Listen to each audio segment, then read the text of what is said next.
রাত পোহালেই সোমবার। সোমবার অর্থাৎ থাকছে তোমাদের কিন্তু দেখো উচ্চ মাধ্যমিক দর্শন ফিলোসফি এক্সাম। তো এখানে এই এক্সামে দেখো তোমাদের জন্য সবথেকে গুরুত্বপূর্ণ এবং বড় প্রশ্নগুলো এই মুহূর্তে আমি তোমাদের সামনে কিছু উপস্থাপন করছি, যেগুলো খুবই এবং ভাইটাল হতে চলছে। তার কারণ সোমবারের পরীক্ষা তোমাদের ফিলোসফির জন্য।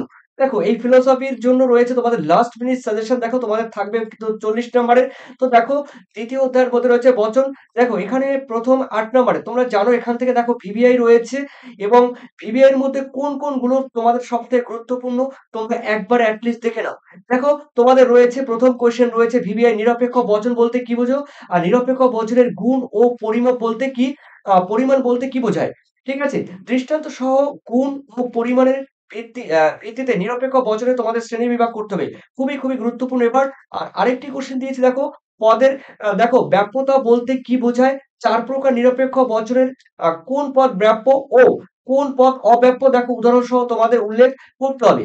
আর পদের দেখো ব্যাপ্যতা আর সংক্রান্ত সাধারণ নিয়মগুলি কি উল্লেখ করতে হবে। এরপরে রয়েছে দেখো তোমাদের তৃতীয় অধ্যায় বচনের বিরোধিতা ও বিরূপতা। দেখো এখান থেকে প্রথমে ট্রিপল এসটা দেখো, বচনের বিরূপতা বলতে কি বোঝো এবং মানে বিরোধিতার সংজ্ঞা এবং উদাহরণ দাও এবং এর বৈশিষ্ট্য বা শর্তগুলি উল্লেখ করো। তবে একটা কথা বলছি, তোমাদের কিন্তু দেখো এমসিকিউ আর অন্যদিকে রয়েছে এসিকিউ। সেগুলো কিন্তু ডেসক্রিপশন লিংকে তোমরা যাও, ওখান থেকে কিন্তু সেই ভিডিও দেখে আসতে পারবে কোনগুলো ইম্পর্টেন্ট। পরপর সেই ভিডিওগুলো দিয়ে দেবো। তবে অবশ্যই তোমরা ডেসক্রিপশন লিংকে গেলে কিন্তু সেই ভিডিও দেখতে পারবে। চলো দেখে নাও। দেখো তোমাদের সেকেন্ড কোয়েশ্চেন রয়েছে বচনের বিরোধিতা বলতে কি বোঝো? উদাহরণসহ বিভিন্ন প্রকার বিরোধী ব্যাখ্যা করো। তো এই কোয়েশ্চেনটা আরেকবার রিপিট হলো। তো দেখো তারপরে বলা হয়েছে বচনের বিরোধিতা বলতে কি বোঝো? বিরোধী বিরোধিতার শর্তগুলি তোমাদের উল্লেখ করতে হবে। এরপরে রয়েছে দেখো নিরপেক্ষ ন্যায়। এখান থেকে কয়েকটি দিয়েছি তোমরা দেখে নাও। এরপরে রয়েছে দেখো তোমাদের দেখো মিলের পরীক্ষামূলক পদ্ধতি। দেখো এই মিলের অন্বয় দেখো পদ্ধতি আলোচনা করো। সংজ্ঞা, আকার, দৃষ্টান্ত, সুবিধা এবং অসুবিধাগুলো তোমাদের এটা কিন্তু করতে হবে এগুলো। এই কোশ্চেনটি কিন্তু এবার ভিভিআই এখান থেকে কিন্তু কোশ্চেন থাকছে এবার।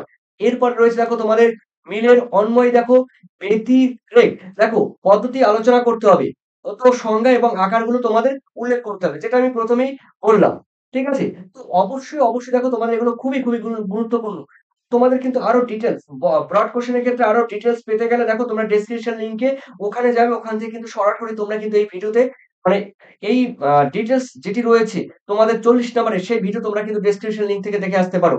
আর বাকি এমসিকিউ এসসিকিউ গুলো অবশ্যই পরপর তোমরা ডেসক্রিপশন লিংকে গেলে ওখান থেকে ক্লিক করলে সরাসরি তোমরা ওই ভিডিওগুলো দেখে আসতে পারবে। গুরুত্বপূর্ণ, ভাইটাল তোমাদের সোমবারের জন্য। আর অবশ্যই তোমাদের মূল্যবান কমেন্ট সেকশনে জানিও। ধন্যবাদ তোমাদের সবাইকে। Thank you.